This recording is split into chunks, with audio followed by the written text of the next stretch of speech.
The Beast is one of the most surprising movies I've ever seen, and left me with the strongest emotion I've ever felt walking out of a theater. I'd go as far as saying it's the greatest film of its kind, and if I tell you any more, I may spoil what makes the film so incredible, but I'm going to try. If you sound interested at any point in this video, I urge you to close it and go watch the film for yourself. It truly succeeds the less you know going into it. The Beast is a French drama film starring Léa Seydoux with George MacKay, written and directed by Betrand Bonello.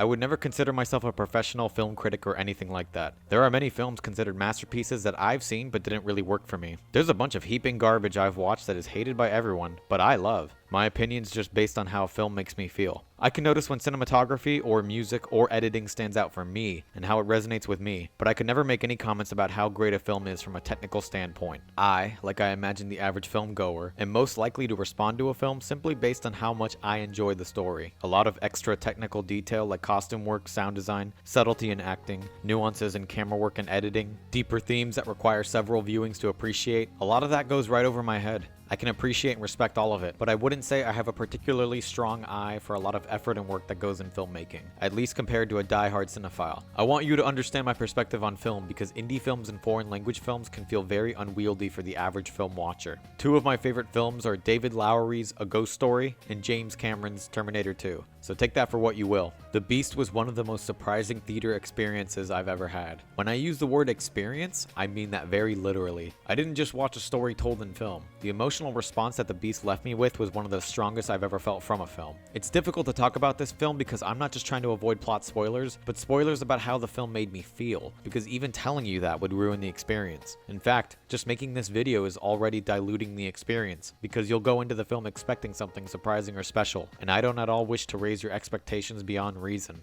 I'm rambling, but it's hard to collect my thoughts with this movie. There's so much going on that all works in a way that I've rarely seen. The Beast lulls you into a false sense of familiarity and security. You start off thinking you've seen a film like this before, a slow burn foreign language drama film that your dad would probably find boring. But as you descend deeper into the emotional weight of the film, it starts to reveal its hand one card at a time. What potentially felt like boring, unnecessarily dialogue in the first act later reveals itself to be carefully laid out breadcrumbs that culminate in a third act that had my eyes glued to the screen. I was riveted. If you sound at all interested in what I've said so far, please consider watching the film if it's playing at a theater near you. I think it has a pretty limited release, so you'll have to go to your local art house theater or wait for it on streaming. I've been talking as vaguely as possible up until now, so I'm going to section off this next part of the video as mild spoilers. Here, I'll talk about the film and my experience without diving too deep into anything. You could consider this a normal review for any other film. I'll mention a bit about the plot and more specific details that I would normally say isn't a spoiler for any other film, but for this one, I would consider this mild spoilers. The Beast is a sci-fi romantic drama about a woman in the near future, undergoing a procedure that involves altering her emotions. This procedure entails experiencing or revisiting her past lives. The film takes place over the course of 3 different time periods. As I describe it, it actually sounds a little bit like Assassin's Creed, which is kind of insane to say out loud. George MacKay co-stars as what you would consider the other romantic lead, although the film is very much Léa Seydoux's film, and told almost entirely from her perspective. There's only a handful of scenes that she's not in.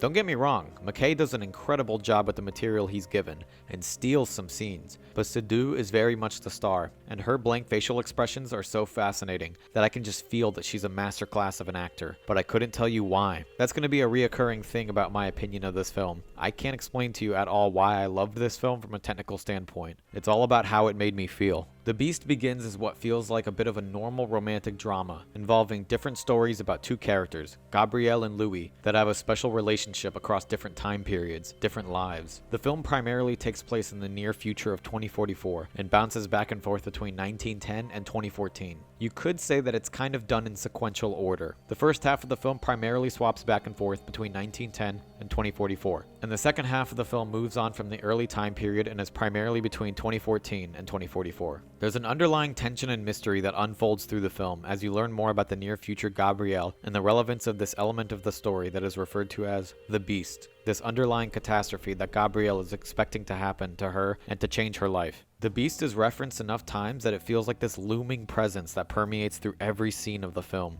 and Léa Seydoux's performance captures the feeling of someone who's seen the events of their own death, but doesn't know any other details. She feels as though she's resigned herself to the end and is simply waiting for the inevitable. This waiting is a creeping, constant, looming presence that builds exponentially as the film progresses. The time periods of 1910 and 2014 are tonally structured in a way that they almost feel like different films, but there's a cohesion that glues it all together. Initially, I felt that the movie was a little slow and wasn't grabbing me fully. I was enjoying what I was watching. The near future scenes were fascinating, as they felt like little bits of mystery to add some intrigue, and any scene involving Léa Seydoux and George MacKay were wonderful, as they had this subtle, electrifying chemistry that you couldn't stop thinking about. As they learned more about each other, I was learning more about the both of them, and I think this film is at its best when it very subtly reveals important information to the audience without making it obvious. And that's what the first half of this film was, a drip feed of seemingly insignificant information that I later realized in the second half of the movie to be completely crucial to the story. In fact, there's one common motif in the film involving a pigeon and its relevance to the plot, and I'm not gonna lie, I didn't remember the exact line where the pigeon was first mentioned,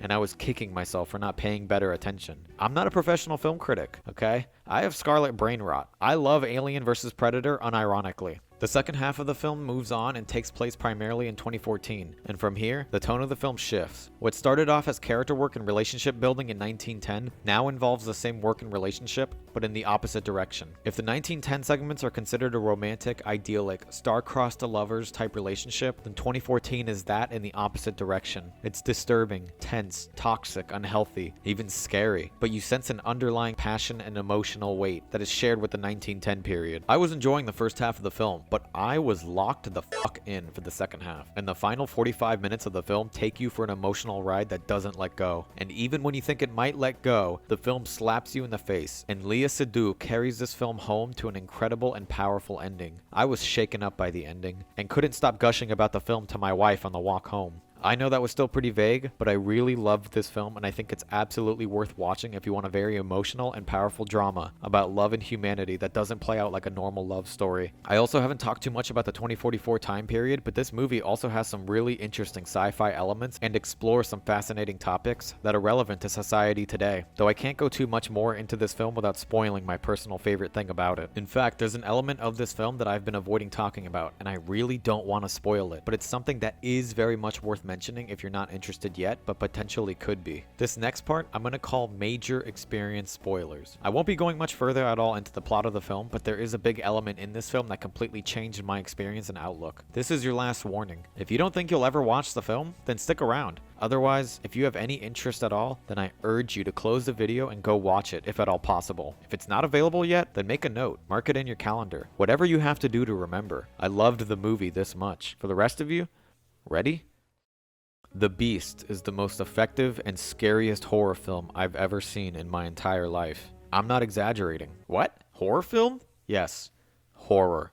Absolute, unrelenting horror. The Beast. This unnamed, undefined catastrophe that haunts Gabrielle. This beast is horrifying. The second half of this movie, especially watching it in a theater, was the most scared I've ever felt watching any film, let alone a horror film. Don't let the genre description on Wikipedia fool you. The first half of the movie lulls you into a false sense of familiarity and security before plunging into the most terrifying horror film I've ever seen. I was at the edge of my seat. I've seen a lot of horror movies, and for me, none of them have come to affecting me the way The Beast did. My breath is running short because as I talk about this, I'm reminded of how this movie made me feel. The second half is uncomfortable, creeping, looming, and terrifying. I said before that the first half of the film is primarily about the 1910 time period, and the second half is in modern day 2014. And yeah, 1910 feels like a slow burn romance drama that has nice intrigue and romantic tension, but all the foreshadowing and setup for 1910 leaves 2014 to be the most effective horror movie that I've ever seen. By the time you get to the ending of the film, you almost feel like there's a break, a moment of relief and safety as Gabrielle's journey comes to an end, but you're quickly plunged right back into the horror, and you feel it. I can't emphasize enough how horrified this movie made me feel. When the film ended, cut to black, and got to the credits, without spoiling anything, my reaction out loud to my wife sitting next to me was, "Oh,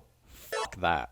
Let's leave. The end credits to this film was the perfect silent end to this story. It felt like reaching the final page of a book, only for that page to have your name written directly in the middle. The film has moments like this sprinkled throughout. Incredible choices in editing that almost felt like fourth wall breaking. At times, it felt like the film was reaching out directly to me, and I couldn't fight back. I could only cower in fear of the very same beast that was haunting Gabrielle through the story. I fear that I may be overselling it, but I'm just here to talk about this film and how it made me feel. I left the theater more horrified than I ever have for a film, and if you already know that ahead of watching it, I have no idea how that may affect the impact. Like I said, the second half of the film hits like a freight train because of the false sense of security, where all of the puzzle pieces served in the first half of the film fit together in the second half. And by this time, unlike a mistake that many other horror films fall into, you're especially terrified in the second half of the film because the first half does a great job of building Gabrielle's character and having you care about her. That fear for her, the fear of the beast, the catastrophe that will change her life forever, it makes the second half and ending of the film so powerful. You don't care about the main character in many horror films because the film doesn't take the time to properly build and connect the audience with the main character and their story. The Beast does not make this mistake.